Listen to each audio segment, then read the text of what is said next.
we do put ourselves last. I mean, that's the first point in my book. I mean, even the airline tells you to put on your own mask before your child. But women really it's so interesting, Dave. We're so proactive and we stay on top of all the latest health information, and we're pretty much, into preventive medicine. But when we're sick and when we don't feel good, we hesitate to call the doctor. We're too busy. We've got kids at home, a project due at work. I mean, whatever the heck it is, it doesn't matter. But there's always a reason that we can't call I'll do it tomorrow. I've heard that a lot. I'm really planning to, Sue, they would say. I'm going to do it next week. Okay, everyone, welcome back to Living the Next Chapter. I have another amazing author with me today. I love having a podcast because I get to meet some of the most interesting people around the world. And my author today has a library of books behind her as we're chatting, which is intimidating because I think I have maybe 10, and you've beat me with your background. That's amazing. Nice to see you. It's great to have you back on. Susan, welcome to the podcast. Welcome to Living the Next Chapter. Well, thank you so much. And really, thanks for having me. I so appreciate it. It's exciting to have you here. You have a new book. Let me get this right. This is your first book. Right. Okay, that's exciting. So yes, it is. I'm always interested in the idea behind writing a book and why writing this book is important to you as an author. Can you kind of explain where this all began for you to say, I want to become an author? I shall indeed. And it's a long story that I'll try to make short, although, that's not my skill, but I'll give it a shot. Years and years and years ago, I had some exploratory surgery that I knew I didn't need. I was right. I didn't need it. And afterwards, I was really upset with myself. And I thought, why did I agree to that? But anyway, then I dropped it. Life goes on. I was a young mother. I had a couple kids. So it is what it is. Many years later, after I retired, I went back to school and took some anthropology classes, actually medical anthropology classes. And for one of the classes, I did a project on women who had undergone hysterectomies. And several of them had said that they too had felt that they didn't need the surgery, but they agreed to it anyway. And I mean, I've never had a hysterectomy, but that, of course, triggered my memories about my own experience. And then the question I really asked myself is, how do we as women make our medical decisions? So I interviewed about 50 or 60 women, and not all with different diseases, but mostly different diseases, and extrapolated several things that they had in common, and which led them to the decisions that they had made. And, I learned when I was in school that academics write for each other. And I was learning all this good information about medicine and women, and nobody knew. I mean, it's in the academic journals, but what good does that do most of us? So there were two reasons I really wrote the book. I definitely wanted to share the information. Plus, I was really curious about how, we make decisions in the first place. Okay. Amazing. So talk about the book. What's the title of your book? The title, well, I'm changing the title, but at the moment it's Sidelined, How Women Manage and Mismanage Their Health. And I've gotten a lot of static from that because people feel I'm blamed, the mismanaged part, that they feel I'm blaming women. And actually, I'm not blaming women. The book is totally supportive of women. So I've been trying to I am talking to the publisher about changing the title. I'm just, waiting for them to get back to me. It takes more patience than I have. But anyway, it's really empowering women and giving them strategies to navigate the healthcare system, which is biased against women in a certain sense. Okay, so talk to a new author that's listening, and they're trying to determine the name of their book. Any words of wisdom from your perspective? Yeah, I do have a couple. And I did do this. It didn't serve me well, but I still, when I write my second book, I will do it again. The first thing is give people a list of 3 titles. I don't know if you're on social media, but put it out there. Ask your friends, your partner, your family, and see which ones people vote and listen to their comments. I did do that, and everybody liked it because they had read the book and they knew that I was helping women correct any mismanagement, and I wasn't blaming women at all. But nevertheless, that is absolutely a piece of advice. And the second thing I would do is, once you decide or tentatively decide on a title, is to go to Amazon and check it, see how many titles there are with similar names or the same name. And that was another mistake I made, because later on, when I went to check out Sidelined, I didn't put in the subtitle. I just put Sidelined, and there's a lot of books talking about, one's even about golf or something, so they're all over the shop. So that's the other thing I would do, because you really don't want to be, one of 1,000 titles. Not a good idea. Yeah, it's easier for your audience to find you then if you have something unique. And it's hard to be unique when there's so many books out there and so many authors, right? Yeah. I read somewhere that there's like 1 million new books published every year. That's amazing. So even if I'm wrong, say it's only 500,000, the point's still the same. It's just incredible. Well, if there's that many new books, I got a lot more episodes to make for my podcast. And a lot more books for your shelf, right? Oh my gosh. I might catch up to you if I do that. That's amazing. Okay. So what part of your writing the book was a joy for you, and what was more of a job? What was hard in the process of writing your book? That's a really good question. Well, it was a joy for me. Let me start there, because it was a joy for me, I think, to really interview all of the women. Like, I met some wonderful women, and all of them were so willing to share their experiences. They all wanted to help other women. I mean, it really was heartwarming. They were so generous and gave me such intimate details of their lives. And that was just a true joy. I think the hardest part is just sitting there, up in my office. I can't say day after day, because it wasn't a full-time job, but it was a lot of sitting up here, hoping that what I was writing was well said, hoping that people would understand it, hoping the book would get out there. It took me about 10 years off and on to write the book, because there was a tremendous amount of research. And sometimes it was hard not to get discouraged. But I stuck to it. And now, of course, I'm so glad I did. But it's an arduous process. I don't want to say it isn't, because I love writing. And sometimes when I put something on the page, I thought, holy cow, Sue, that's beautiful. You wrote that.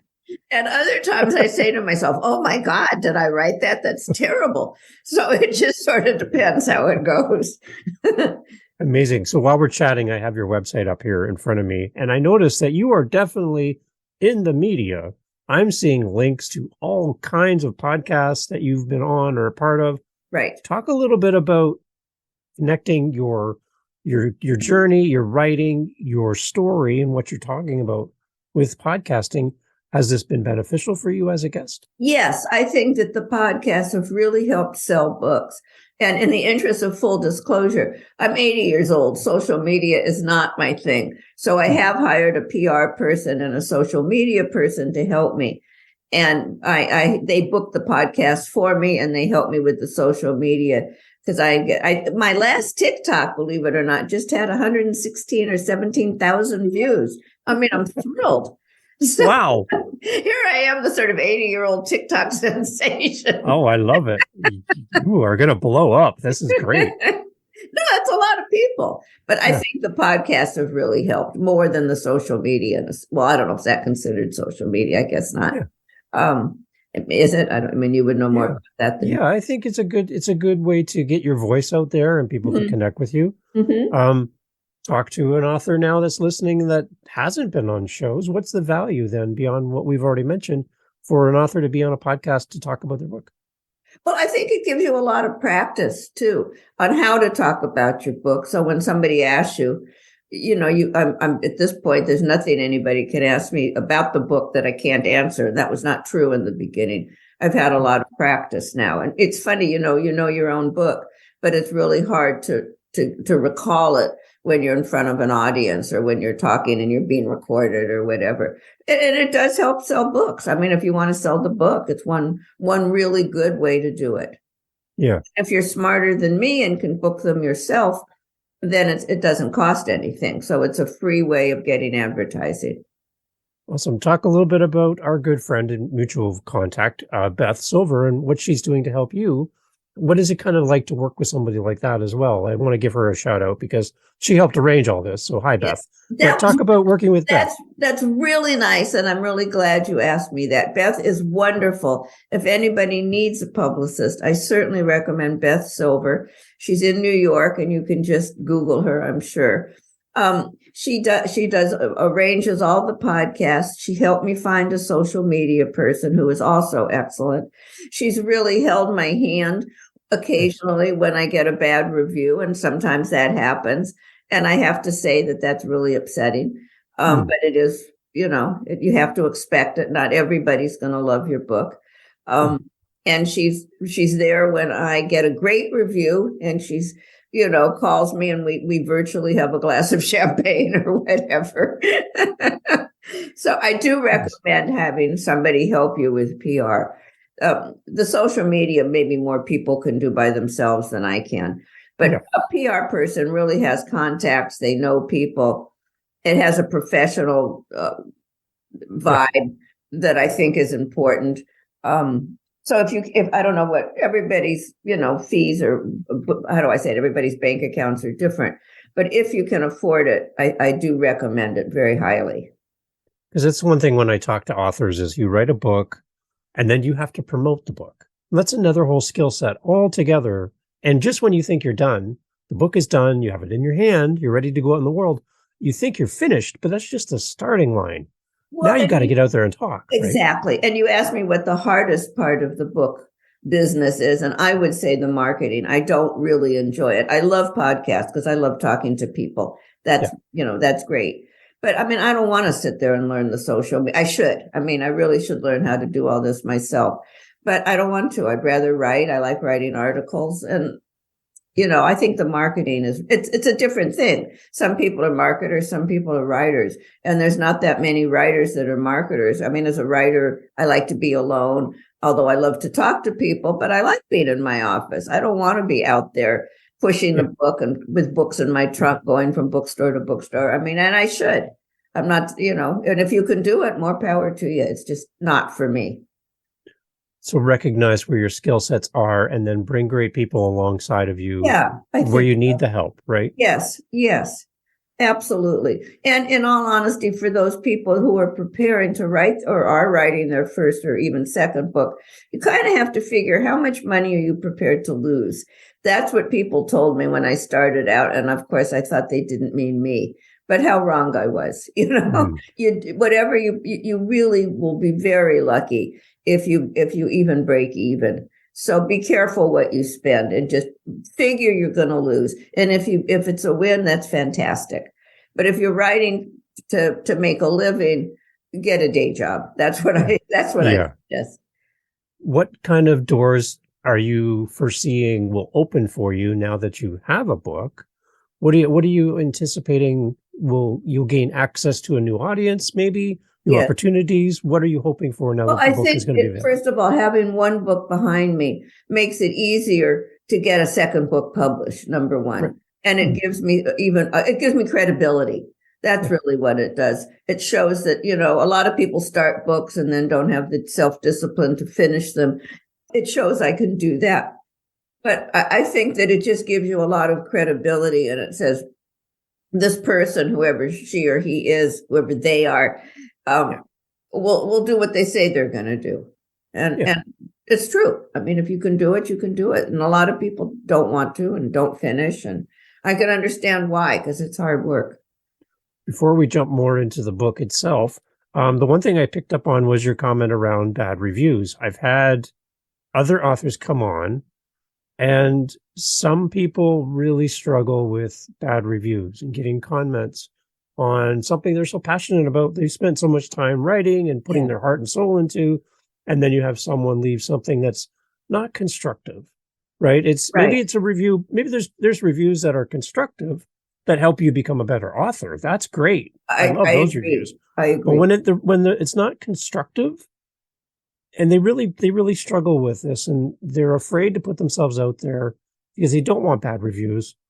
To somebody who has had a bad review in the past, what would you say to another author that's struggling with that? Well, I can tell you how I handle that, and I think it's a good way.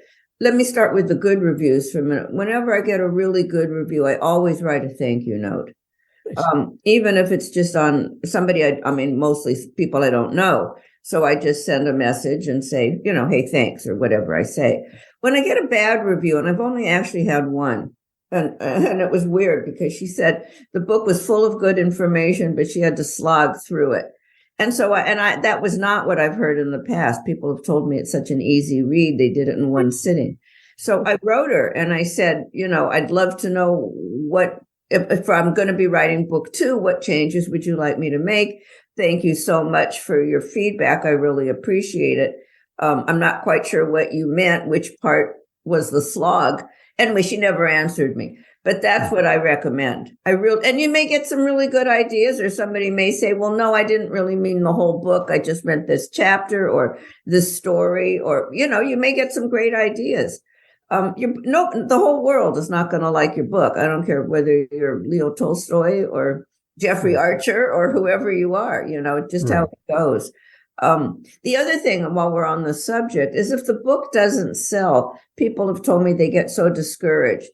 And I mean, it's discouraging. But on the other hand, if your book doesn't sell, you have to remember it doesn't mean that the book is not a good book. It means that nobody's read it. So those are two different things. So you can't take to heart the fact that it isn't selling and that you're a failure as a writer. You may be the best writer in the whole world, but if nobody reads the book, it's your secret. So I think that's really an important concept for beginning writers to realize or recognize. That's good wisdom there. I like that. I liked it too, because it's so true. I mean, really. Yeah. For a new author, you have a lot of wisdom there, and I appreciate you sharing that. That's amazing. Okay, so for the person that goes online or goes to their local bookstore and grabs a copy of your book, what is your hope for the reader as they go through the book? My hope, I have several hopes. Number one, the thing that surprised me the most when I talk to women is how few women ever talk with anybody else other than their doctor about their illness. So one thing I hope is that women reading the book will learn to talk about illness with their friends, join a support group. Illness is so difficult to go through alone. And I met so many women who were doing just that. So one of my first goals for the book is for women to talk to each other about being ill, disclose how they're feeling. I think that's really important.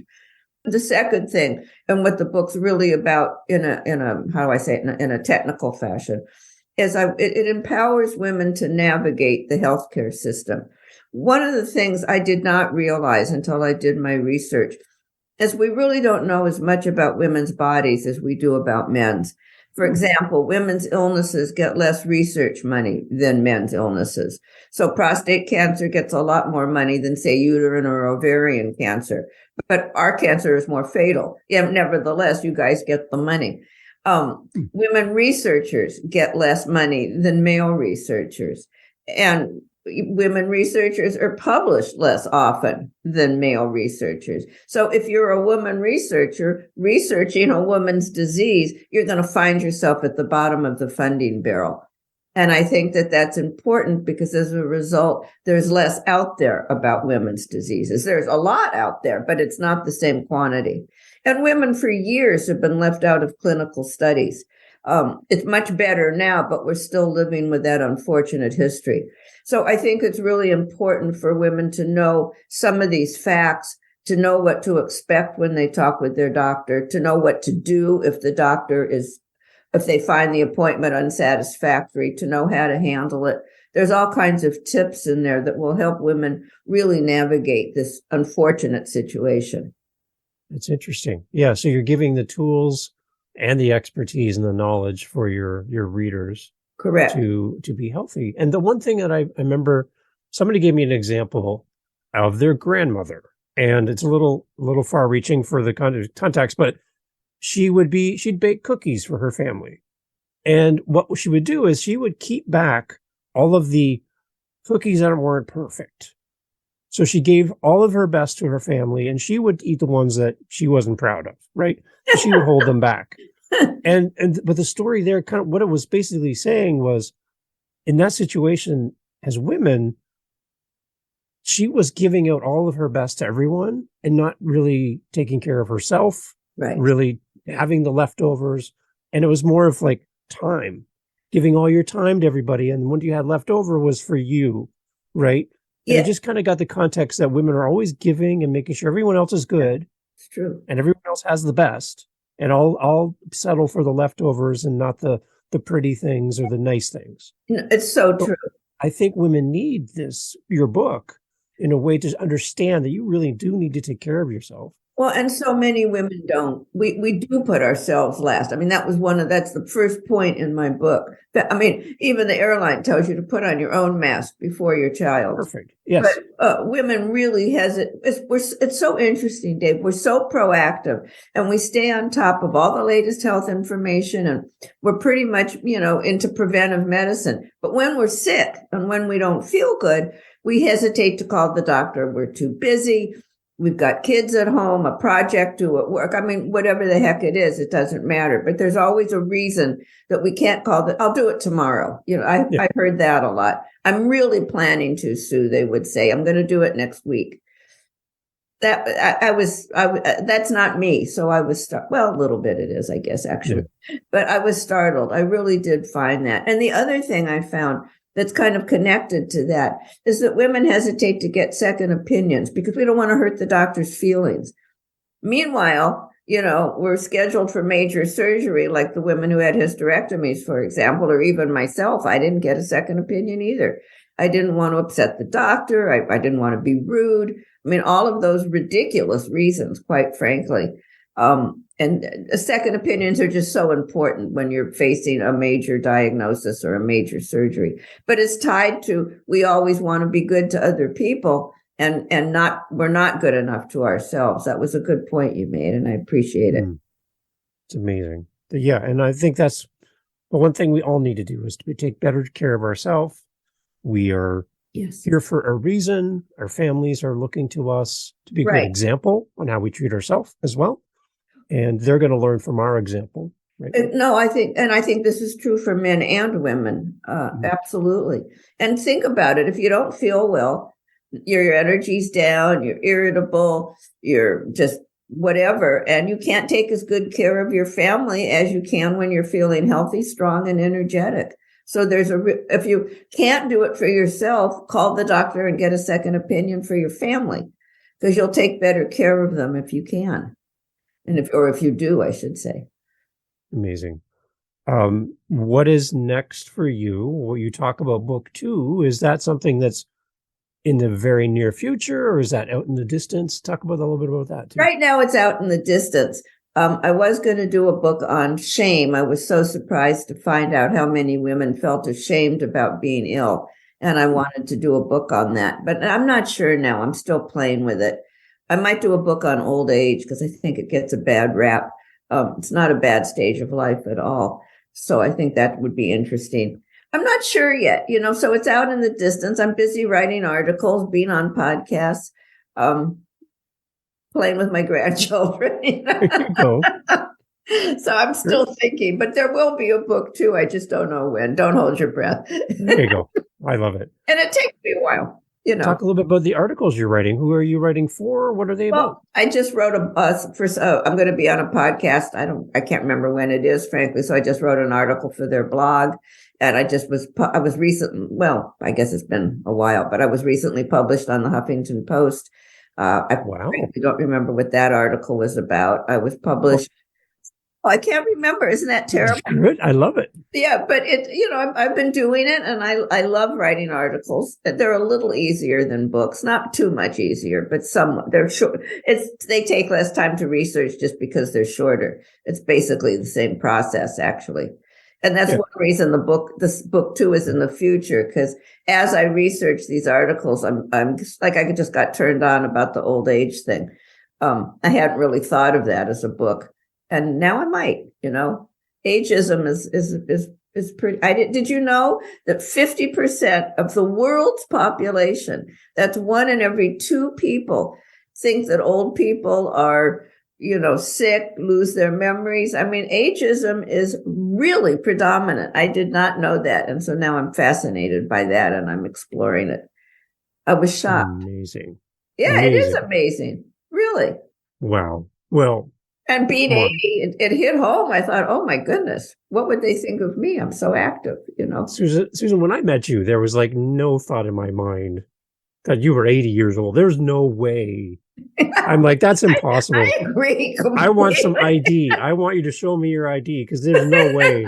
That's not true. I know it can't be true. And where did the last 79 years go? Was I asleep? I mean,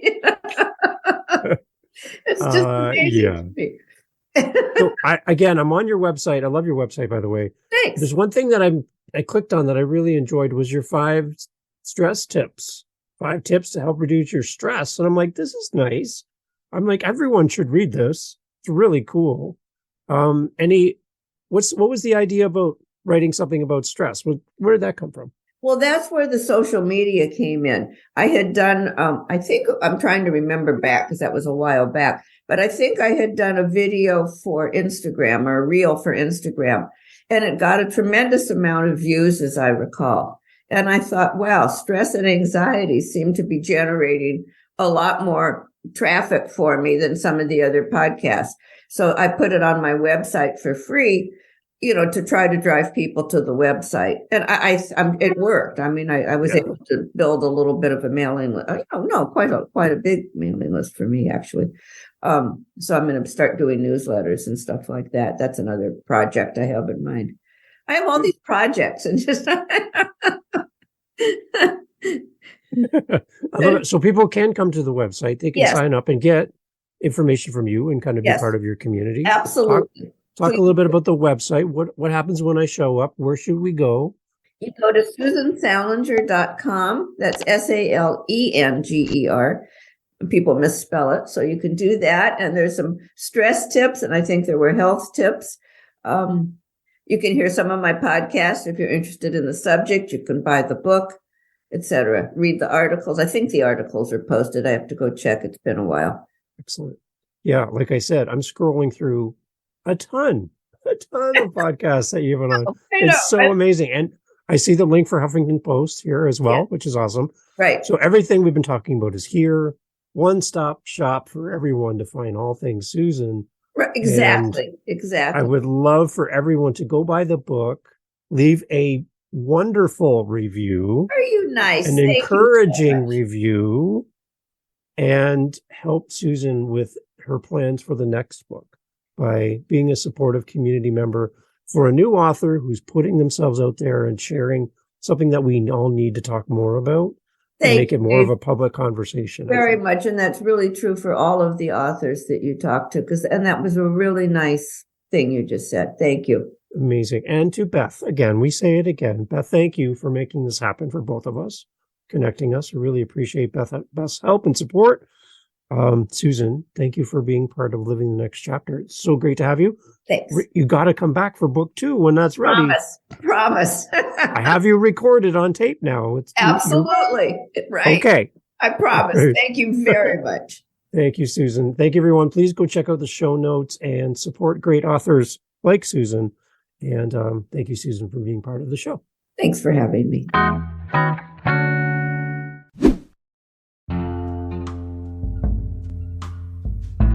Jumping here at the very end, I want to thank you for coming. We have listeners around the world, and I got to tell you, as a podcaster, it is so great to hear back from the people who listen to the show. Now, you are still here. The podcast's over. Like, we're sweeping up and putting the chairs away. You're still here. So, hi. I would love to talk to you. No, I really, really would. I would love to hear your voice. I would love to hear from you through email. You can do all that at livingthenextchapter.com. I say it fast because I love it. Living the Next Chapter. It's the name of the podcast. .com. How's that for easy? Right? Right. So come on over there and let's have a conversation. You can set up time in my calendar. You can, air quote here, book time in my calendar, book next chapter. Let's have a conversation. Thanks for being here. See you on the next one. Cheers.